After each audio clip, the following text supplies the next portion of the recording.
Hello YouTube.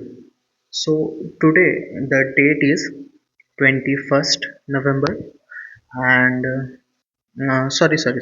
Today the date is 20th November uh, and आज जो test था सारथी में वो टेस्ट का रिजल्ट ये है। सबसे पहले टेस्ट का बात कर लेते हैं, then will move to active recall of the tomorrow's test का टॉपिक। ठीक है, तो आज जो टेस्ट हुआ उस पे मेरा करेक्ट आंसर्स 23 हुआ है और मैंने अटेम्प्ट भी 23 किए हैं। 23 आउट ऑफ 23 मेरा जो अटेम्प्टेड है वो सही है। और टेस्ट में जो दो और क्वेश्चन थे जो मेरा अनअटेम्प्टेड है, दो क्वेश्चन मेरा अनअटेम्प्टेड था, तो उसका ये प्रॉब्लम हुआ कि फैक्चुअल क्वेश्चन थे ऑफ कोर्स, कोई कंसेप्चुअल कंसेप्ट नहीं था उसमें। तो बेसिकली एच डी आई जो है, ह्यूमन डेवलपमेंट इंडेक्स और ग्रॉस हैप्पीनेस इंडेक्स, ठीक है, ये दो जो इंडेक्स है, ये दोनों पे फैक्चुअल क्वेश्चन था कि कौन सा क्वालिटेटिव होता है कौन सा क्वांटिटेटिव होता है। सो इसीलिए मुझे वो चीज़ आती नहीं थी। तो दो क्वेश्चन थे इस पे एंड दोनों इंटरलिंक थे।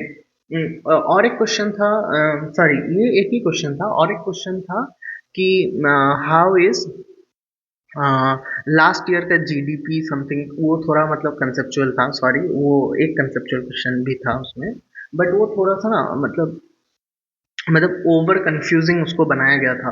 उतना confusing I don't think UPSC में आएगा, बट हाँ मैंने अब तो देख लिया उसको।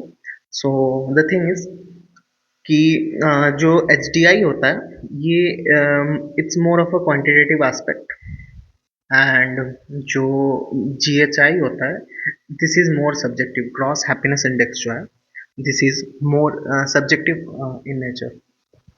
Okay, so the test part is over and कल का जो टेस्ट है, जो फोर्थ टेस्ट होगा 21st नवंबर को, इसका जो आपका वो है, इसका जो शेड्यूल सिलेबस है वो है अनएम्प्लॉयमेंट। ठीक है, now unemployment is a very important topic in UPSC both pre and mains.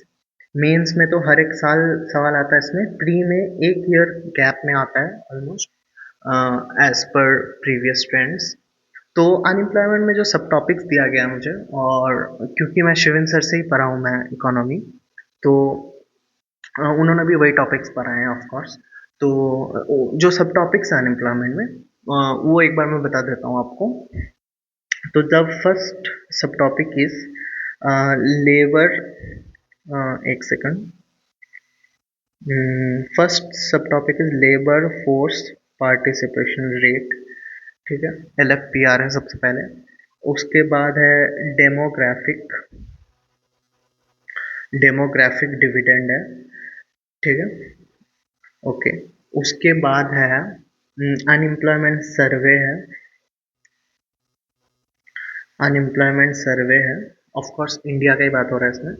Unemployment rate है, ठीक है, और अनएम्प्लॉयमेंट मेजरमेंट भी है। ठीक है, ठीक है, अनएम्प्लॉयमेंट मेजरमेंट है। अनएम्प्लॉयमेंट मेजरमेंट में तीन पार्ट्स होते हैं। ठीक है, एक तो हो गया यूजुअल स्टेटस, और एक होता है करेंट वीकली स्टेटस, एक होता है करेंट डेली स्टेटस। ठीक है, ओके। और जो सब टॉपिक्स है इसमें वो हो गया किनीजियन इकोनॉमी का जो कंसेप्ट है, किनीजियन अनएम्प्लॉयमेंट है। ठीक है, तो बेसिकली इकोनॉमी जो हम लोग पढ़ते हैं वो उसका दो पार्ट होता है। एक होता है क्लासिकल इकोनॉमी और एक होता है कीन्सियन इकोनॉमी। तो क्लासिकल इकोनॉमिस्ट जो थे उन्होंने क्लासिकल इकोनॉमी का कंसेप्ट दिया था, और जॉन मेनार्ड कीन्स जो थे वो बाद में आए थे, और उन्होंने जो कंसेप्ट दिए उनको हम कीन्सियन इकोनॉमी बोलते हैं। ठीक है, इसके बाद जो नेक्स्ट सब टॉपिक आएगा वो हो जाएगा टाइप्स ऑफ अनएम्प्लॉयमेंट। ठीक है, तो ये फेयरली कंसेप्चुअल टॉपिक है, ज़्यादा कुछ इसमें मतलब रटने वाला नहीं है। ये रटने वाला इन द सेंस ऐसे मतलब प्योर रोट लर्निंग नहीं है, आपको ऑब्वियसली टर्म्स याद रखने हैं, and most of the terms जो हैं वो आपको उस टर्म के मीनिंग से ही पता चल जाएगा। ठीक है, और मैंने ये चीज़ नोटिस किया है कि यूपीएससी में जो कंसेप्चुअल टॉपिक्स है उस उनको सॉल्व करने के लिए you need to have a very good command of the language. और मैं आतिश माथुर सर का पॉलिटी क्लास एक बार अटेंड कर रहा था, उसमें उन्होंने बोला था कि polity nowadays seems more like reading comprehension. ठीक है, जो सी सेट में आप रीडिंग कम्प्रिहेंशन करते हो, polity seems more like that, क्योंकि आप पॉलिटी कितना भी पढ़ लो, अगर आपको एग्जाम में एमसीक्यूज को पढ़ के उतना कम टाइम में, ऐसा नहीं है कि आपको 5 मिनट मिल रहे क्वेश्चन का, ठीक है, आपको 1 डेढ़ मिनट के अंदर अंदर, 1 मिनट के अंदर अंदर आपको एक क्वेश्चन को पढ़ के, मतलब वो भी इतना लेंदी क्वेश्चन होता है यूपीएससी में, लगभग इतना इतना इतना, इतना लाइन लिखा हुआ रहता है, इवन ऑप्शंस भी इतने कॉम्प्लिकेटेड होते हैं, ठीक है। मतलब उसमें कंसेप्ट तो बहुत छोटा लगेगा, ठीक है, वो आप पढ़ भी रखे होगे प्रोबेबली, पर वहां पे वो क्वेश्चन को इंटरप्रेट करना बहुत एक चैलेंजिंग टास्क बन जाता है। You need to have a very good command over the language.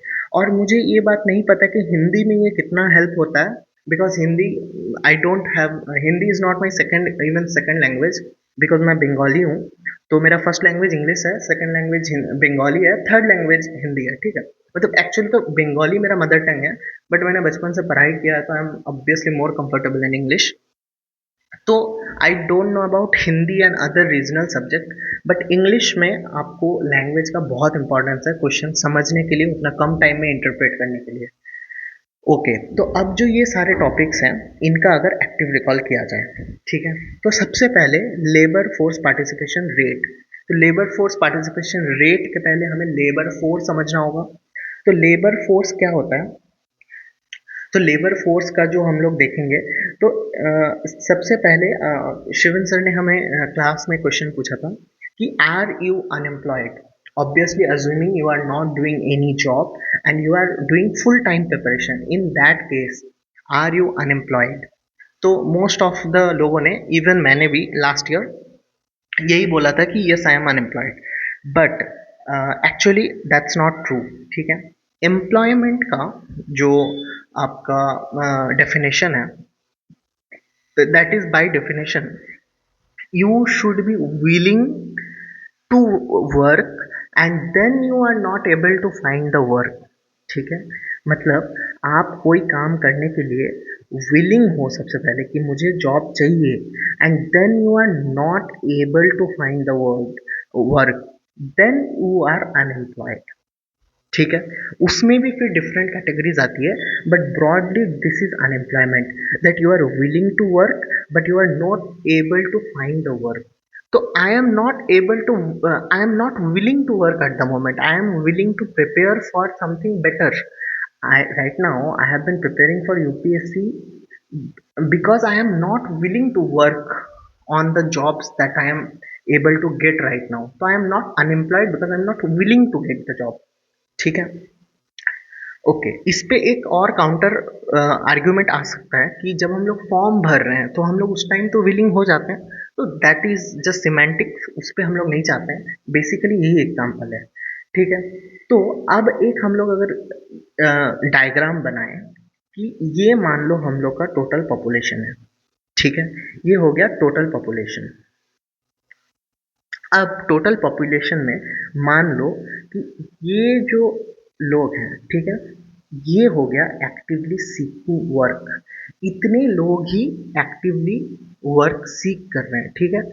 और उससे भी पहले एक्चुअली आपको लेबर फोर्स में होने के लिए आपका एज भी इम्पॉर्टेंट है। ऐसा नहीं है कि आप मान लो कि आप 10 साल की उम्र में काम करना चाह रहे हो और आपको काम मिल भी गया और आप काम कर भी रहे हो, फिर भी आपको हम लोग एम्प्लॉयमेंट या अनएम्प्लॉयमेंट के जो मेजरमेंट होंगे उसमें हम काउंट नहीं करेंगे, ठीक है। तो अकॉर्डिंग टू मॉस्पी, जो ministry of programme statistics and programme implementation है, जो अकॉर्डिंग टू मॉस्पी है, अकॉर्डिंग टू मॉस्पी आपका जो लेबर फोर्स में पार्टिसिपेट करने का एज है वो है 15 टू 59, ठीक है। आपको इस एज ब्रैकेट में होना पड़ेगा। जैसे कि हमारे प्राइम मिनिस्टर है, honourable prime minister Shri Narendra Modi ji जो हैं, उनका एज अभी ऑफकोर्स 60+ है, ठीक है। वो हम लोग से बहुत ज़्यादा काम करते हैं, उनको शायद ही दिन में कभी ऐसे ही मतलब चिल करने का टाइम मिलता होगा, but he is not counted in the measurement of employment and unemployment, ठीक है। यही बाय डेफिनेशन है, आप वो लेबर फोर्स पे है ही नहीं, ठीक है। तो सबसे पहले आपको लेबर फोर्स में होना होगा, ठीक है। उसके बाद आपको एक्टिवली सीक करना होगा वर्क, एक्टिवली सीकिंग वर्क, और उसके बाद जो जिनको जिनको नहीं मिला वो हो गया अनएम्प्लॉयमेंट। Got it? ठीक है, तो इसका एक्टिव रिकॉल हम लोग का कंप्लीट हो गया। लेबर फोर्स हम लोग का वही हो गया कि आपका एज होना चाहिए और आप एक्टिवली सीख करना चाहिए आपको वर्क, तो ही आप लेबर फोर्स में आइएगा। जैसे कि मैं अभी लेबर फोर्स में नहीं हूँ because I am not actively seeking work. ठीक है, ये थोड़ा आगे पीछे हो सकता है, इट्स नॉट दैट इम्पॉर्टेंट, ये बस बताने के लिए था। बेसिकली आपको समझ में आ गया होगा मैं क्या बोलना चाह रहा हूँ। ठीक है, इसके बाद डेमोग्राफिक डिविडेंड। डेमोग्राफिक डिविडेंड क्या होता है कि एक कंट्री में अगर डेमोग्राफी है, डेमोग्राफी मतलब पॉपुलेशन का जो कैटेगरीज है, उसमें अगर ज़्यादा से ज़्यादा लेबर फोर्स वाले लोग हों तो वो हम लोग का डेमोग्राफी अच्छा डेमोग्राफी माना जाता है। ठीक है, चाइना का डेमोग्राफिक हम लोग से थोड़ा ज़्यादा एजेड है। जैसे हम लोग का एवरेज जो एज है वो 29 है, तो इट्स वेरी गुड। ठीक है, तो हमारे पास ज़्यादा लोग हैं काम करने लायक, बट वो करे ना करे, कितना अच्छा से करे, that is a different conversation. ठीक है, तो ये जो डिविडेंड है, आपने अगर शेयर मार्केट के बारे में सुना होगा, तो अगर आप कोई स्टॉक में इन्वेस्ट करते हो और वो कंपनी को प्रॉफिट होती है तो हमें डिविडेंड देता है। तो डिविडेंड मतलब बेसिकली उसका फायदा हमें मिले। ठीक है, तो हम लोग का जो डेमोग्राफी है अभी उससे हमें डिविडेंड मिलना चाहिए। तो इंडिया, ये मेंस का क्वेश्चन भी है कि is India utilising its demographic dividend, तो that is the concept of demographic dividend. ठीक है, उसके बाद अनएम्प्लॉयमेंट जो सर्वे होता है, अनएम्प्लॉयमेंट सर्वे अब होता है आपका मतलब उसका जो रिकॉल पीरियड है वो कम कर दिया गया है। ठीक है, अनएम्प्लॉयमेंट सर्वे, इसका मुझे अभी याद नहीं आ रहा एक्टिव रिकॉल के टाइम पे कि एग्जैक्टली क्या था, तो हम स्किप करते हैं उसको। हम लोग मूव करते हैं अनएम्प्लॉयमेंट मेजरमेंट में। ठीक है, अनएम्प्लॉयमेंट मेजरमेंट का सबसे पहला जो तरीका है यूजुअल स्टेटस है। यूजुअल स्टेटस में दो तरीका होता है, एक होता है प्रिंसिपल स्टेटस, एक होता है सब्सिडरी स्टेटस। इसके लिए आपको ईयर में 182 डेज जॉब सीख करना पड़ेगा। ठीक है, मान लो आप 181 डेज जॉब ढूंढते हो और आपको 181 डेज का जॉब मिल भी जाता है ईयर में, आप फिर भी इस काउंटिंग में नहीं आओगे। ठीक है, you first need to seek job for 182 days and then you should be able to find more than 50% of the days of job. ठीक है, और जो सब्सिडरी स्टेटस है उसके लिए आपको एटलीस्ट 30 डेज का जॉब आपको मिलना चाहिए। ठीक है, that's the whole thing of usual status. और ये जो यूजुअल स्टेटस का जो डेटा है इसी को हम लोग हेडलाइन अनएम्प्लॉयमेंट काउंटिंग के लिए यूज़ करते हैं। ठीक है, जैसे हेडलाइन इन्फ्लेशन के लिए हम लोग सीपीआई कंबाइन यूज़ करते हैं।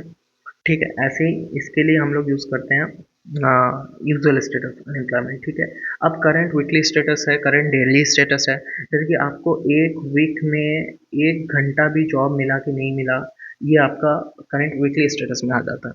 अब बताओ जो करंट जो यूजुअल स्टेटस है, ठीक है, इसका रिकॉल पीरियड क्या है कि आपको लास्ट 1 ईयर का पूछ रहा है ना, और इसमें आपको लास्ट 1 वीक का पूछ रहा है। तो अब बताओ अलग अलग करने का क्या ज़रूरत पड़ा। ठीक है, जो ये 1 ईयर है इससे हमें उतना डिटेल में पता नहीं चलता है कि एक आदमी को कब, एक इंसान को कब जॉब मिल रहा है कब नहीं मिल रहा है। ठीक है, पर जो वीकली वाला जो टेस्ट है इससे हमें सीजनलिटी का कंसेप्ट पता चलता है कि सीजनलिटी का पता चलता है कि मतलब किस टाइम पे अनएम्प्लॉयमेंट मिल रहा है, किस टाइम पे जॉब मिल रहा है, किस टाइम पे जॉब नहीं मिल रहा है, किस टाइम पे अनएम्प्लॉयमेंट ज़्यादा हो रहा है, किस टाइम पे अनएम्प्लॉयमेंट कम हो रहा है।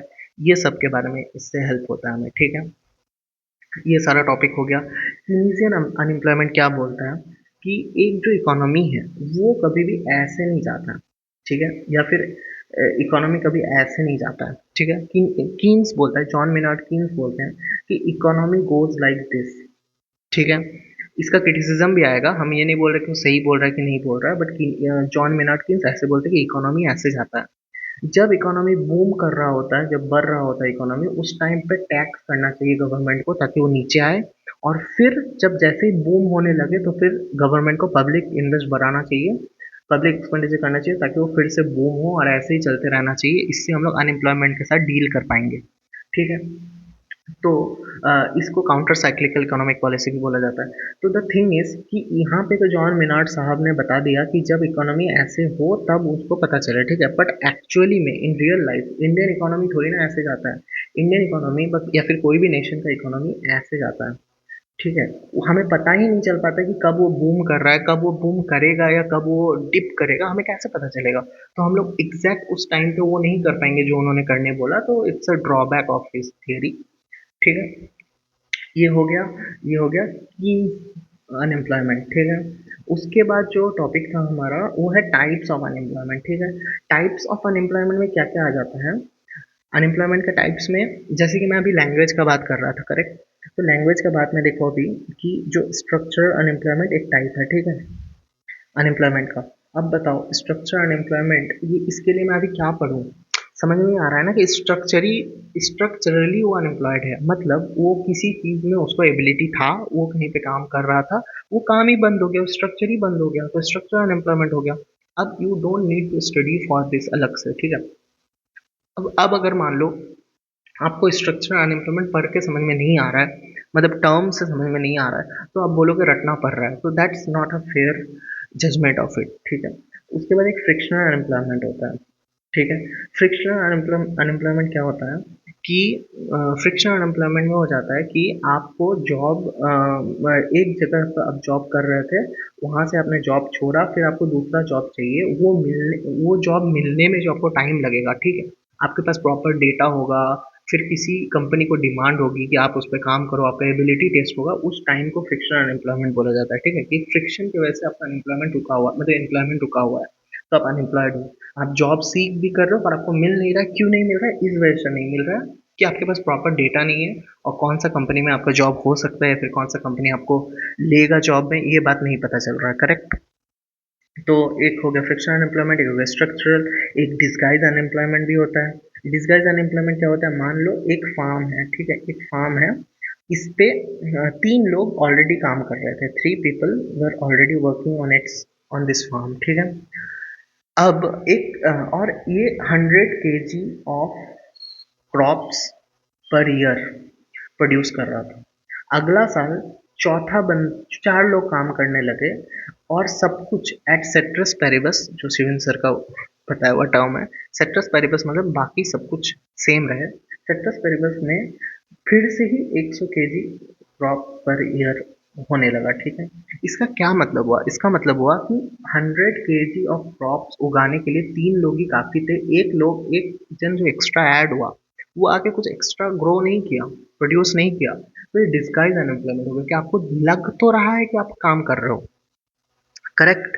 आपको लग रहा है आप काम कर रहे हो, पर एक्चुअली आप काम नहीं कर रहे हो। तो अब देखो डिस्गाइज अनएम्प्लॉयमेंट अगर आप रटने बैठोगे, जिसको डिस्गाइज का मतलब पता है कि ब्लेजिंग इन डिस्गाइज बोला जाता है, ठीक है, मतलब एक बहरूपिया के तरह आपको ब्लेजिंग मिल गया, ब्लेजिंग इन डिस्गाइज, मतलब वो देखने में तो लग रहा था कि उससे कुछ दिक्कत होगा, बट आप ब्लेज हो गए उससे, मतलब आपको फायदा हो गया उससे, ठीक है। तो this is how it works, ठीक है। तो आपको लैंग्वेज पे कमांड बहुत जरूरी है। तो आई थिंक मैंने मोस्ट ऑफ द टॉपिक पे एक्टिव रिकॉल कर दिया है इसमें। एंड और एक बात, जो डिस्क्लेमर है, ठीक है, डिस्क्लेमर ये है कि I am not teaching here, ठीक है, ना ही मैं क्वालिफाइड हूँ, और ना ही और टीचर का ज़रूरत है, ठीक है। इतने सारे टीचर ने ऑलरेडी यूट्यूब पे इकोनॉमी पढ़ा रखा है, कोर्सेस अवेलेबल है, बुक्स अवेलेबल है। मैं यहाँ पे टीच नहीं कर रहा हूँ, ठीक है, नॉट टीचर, ठीक है, नॉट टीचर, ये बात याद रखना। I am here an aspirant, जिसको कल टेस्ट देना है, और ये काम मैं खुद भी कर सकता था अकेले, दैट बट क्योंकि मैं अकेले करने में मुझे बोर होता है, दैट्स वाई आई डिसाइडेड कि मैं ये ऑन रिकॉर्ड करूंगा। और यूट्यूब पे कुछ अपलोड करने के लिए 1 रुपया भी नहीं लगता है, वाईफाई मेरा लगा हुआ है पढ़ने के लिए, मेरे पास ये सामान ऑलरेडी है, तो मैं बस अपलोड कर देता हूँ। अब इसको कोई देखे कोई ना देखे, कोई सीखे कोई ना सीखे, इट ऑल डजेंट मैटर, ठीक है, मेरा काम हो रहा है, that's it.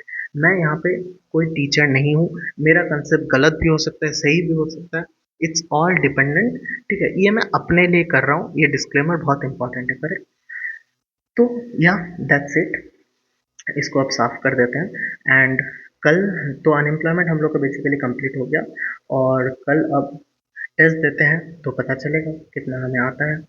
And I hope कि आप लोग का भी स्टडीज़ अच्छा चल रहा है, और मैं तो ये रेगुलर एक्टिव रिकॉल कर ही रहा हूँ। और इकोनॉमी जो है ना, वो काफ़ी मेरा स्ट्रॉन्ग सब्जेक्ट है, एक स्ट्रेंथ है बेसिकली, क्योंकि शिवन सर से मैंने बहुत मन से पढ़ा था, एंड शिवन सर ने एक्सेप्शनली गुड पढ़ाया है इकोनॉमी। और मेरा जो लास्ट दो अटेम्प्ट था यूपीएससी का 2024 और 2025, उस पे इकोनॉमी में मेरा मोस्ट ऑफ द सवाल सही हुए हैं, मतलब 90% एक्यूरेसी है मेरा इकोनॉमी में, ठीक है। 90% एक्यूरेसी इकोनॉमी में है इन अटेम्प्ट 24 एंड 25, ठीक है। अब 26 में देखना है क्या होता है। ठीक है। तो इकोनॉमी को लेके ज़्यादा टेंशन है नहीं। तो अब मैं वही सोच रहा हूँ कि इकोनॉमी के साथ साथ मैं कुछ और भी करूँ, क्योंकि इकोनॉमी मुझे ऑलरेडी आता है, इसके अब ज़्यादा टाइम देके फ़ायदा नहीं है। आप देख सकते हो कि जो भी मैं टॉपिक एक्टिव रिकॉल करता हूँ, मुझे ऑलमोस्ट 90% चीज़ें याद ही है। ठीक है। तो इट डजेंट मेक सेंस कि मैं ये टाइम इस पे, तो इसी से एक इकोनॉमिक का कंसेप्ट आ जाता है कि एफिशिएंसी जो होता है ना, वो दो तरह का होता है। ठीक है। एक होता है प्रोडक्टिव एफिशिएंसी, और एक दूसरा जो होता है वो होता है एलोकेटिव एफिशिएंसी। ठीक है। मैं अगर दिन में 10 घंटा इकोनॉमी पढ़ रहा हूँ तो मैं प्रोडक्टिवली तो एफिशिएंट हूँ कि मैं अपना दिन का 10 घंटा पढ़ाई में दे रहा हूँ। पर मैं पढ़ क्या रहा हूँ, इकोनॉमी जो मुझे ऑलरेडी आता है, तो वो एलोकेटिव एफिशिएंसी नहीं हुआ। जो मुझे नहीं आता है वो है हिस्ट्री। ठीक है। तो मुझे उस पर टाइम देना चाहिए। ठीक है। तो ये इकोनॉमी का कंसेप्ट हो गया। तो that's how it works. You have to implement it in daily life, you have to leave economy and it applies to all the subject. आपके दिन में आपको इकोनॉमी फील होना चाहिए, तभी आप कंसेप्चुअल सवाल कर पाओगे। ठीक है। तो दैट्स इट, बहुत सारा ज्ञान हो गया। I hope you are doing well. Keep smiling.